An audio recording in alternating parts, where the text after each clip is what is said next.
بما ان فاضل يومين واحنا داخلين على رمضان، فحب لكم كل سنه وانتم طيبين. وهنعمل النهارده الزبادي بالفواكه، حاجه كده عظمه.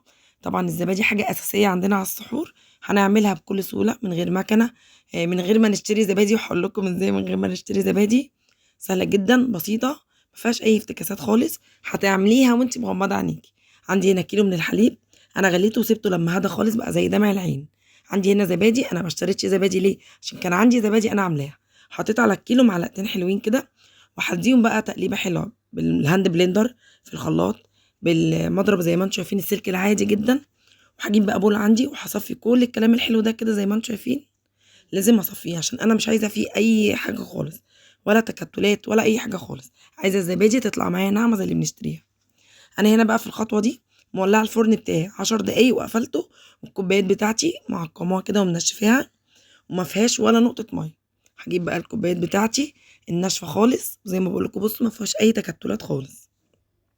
كوباية ناشفة حطيتها كده في صينية، وكنت بقى إيه، عندِك كاتل مَيّة، براد مَيّة، أي مَيّة مغلية هتخلّيها على جنب.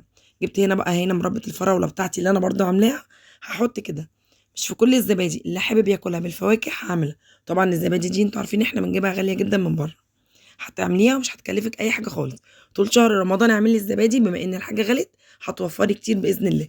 كيلو ادّى معايا مش عارفة 8 كوبايات حسب الكوباية، يعني لو كوباية كبيرة هتدّي معاكِ 8 كوبايات، لو كوباية أصغر هيبقوا 10. زي ما أنتم شايفين بقى أنا باصُب كده، وهاعمل منها كمان سادة. كنت مولّعة بقى الفرن وقفلته، وعندي مَيّة مغلية، وكده الزبادي بتاعتي هتبقى تخلص ما فيهاش أي حاجة خالص. بيبقى كمية الزبادي بتاعتي دي كلّها في الكوبايات. أنا جبت لكم هنا كل الكوبايات المختلفة اللي عندي عشان أنا أقول لكم اعملوها في أي حاجة، مش لازم كوباية معيّنة على فكرة.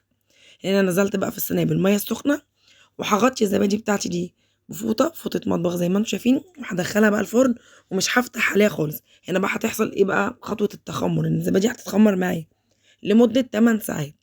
طلعت معايا بالعظمة دي. وعلى فكرة حبّة الزبادي دُولة الكام واحدة دُولة هُم اللي اتبقوا معايا، ولحقت إن أنا أصوّرها لكم. من جمالها وحلاوتها إن شاء الله هتعجبكم. بُصّوا يا جماعة اتاكلت هوا، واللي بالفواكه دي حاجة عظمة. بجد أتمنى إن أنتم تجرّبوها. كل عام وأنتم طيبين، ورمضان سعيد عليكم يا رب، ويجعلها كده أيام كلّها خير وهنا وسعادة. كنت معاكم رشا السيد، أشوفكم في فيديو جديد.